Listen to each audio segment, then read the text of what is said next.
ากาศมื้อนี้ฝนตกตั้งแต่เมื่อคืนนี่แหละตอนนี้ก็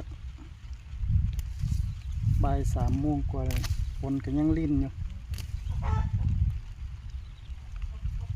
ฝนลิ่นแบบนี้ก็ดีแบบนึง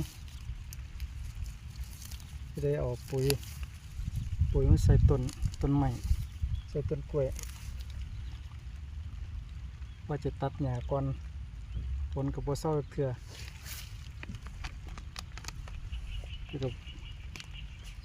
ถอนหญ้ารอบต้นแล้วก็ใส่ปุ๋ยเลยใส่ปุ๋ยแล้วก็ฝนเศร้าย่ำเลยจังค่อยตัดหญ้า